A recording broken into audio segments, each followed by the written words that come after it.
નમસ્કાર, star India TV ન્યૂઝમાં આપનું હાર્દિક સ્વાગત છે। આપ જોઈ રહ્યા છો સ્ટાર ઇન્ડિયા ટીવી ન્યૂઝ, સત્યની વાતે સત્યની સાથે। જાલોદ સાયન્સ કોલેજ ખાતે ઈવીએમ મશીનો ચૂંટણી લડતા ઉમેદવારોની હાજરી વચ્ચે સ્ટ્રોંગ રૂમમાં સીલ કરાયા। જાલોદ નગરપાલિકાની સામાન્ય ચૂંટણીમાં 76.08% મતદાન યોજાયો। જાલોદ નગરમાં 16 ફેબ્રુઆરીએ નગરપાલિકાની સામાન્ય ચૂંટણી યોજાઈ હતી। આ ચૂંટણી સવારના 7 વાગ્યાથી સાંજે 6 વાગ્યા સુધી યોજાઈ હતી। વોર્ડ નંબર 5ના ભાણપુરાના બૂથ મથકે રાત્રિના 8:30 સુધી મતદાન યોજાયું હતું। જાલોદ નગરપાલિકાની ચૂંટણીમાં 76.08% મતદાન યોજાયું હતું, જેમાં 12,455 પુરુષ મતદારો તેમજ 12,760 સ્ત્રી મતદારોએ મતદાનમાં ભાગ લીધો હતો। ચૂંટણીલક્ષી કામગીરી કરતા વિવિધ વોર્ડ તેમજ બૂથ મથકના પ્રિસાઇડિંગ ઓફિસર દ્વારા હાજર બૂથ મથકના એજન્ટોની વચ્ચે ઈવીએમ મશીન સીલ કરવામાં આવ્યો હતો।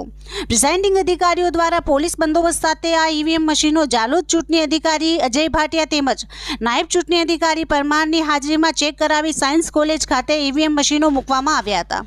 જાલોદ ચૂંટણી અધિક્ષક અજય ભાટિયા દ્વારા ઉપસ્થિત ઉમેદવારો કે તેના સહયોગીને સ્ટ્રોંગ રૂમમાં મૂકેલ ઈવીએમ મશીનો બરાબર છે કે નહીં તે ચેક કરાવેલ હતા। ત્યારબાદ હાજર ઉમેદવારો કે તેના પ્રતિનિધિઓ અને પોલીસ સ્ટાફને સાથે રાખી સ્ટ્રોંગ રૂમને સીલ મારવામાં આવ્યો હતો। Star India TV news Jhalod reporter Pankajbhai Pandit, જિલ્લા દાહોદ।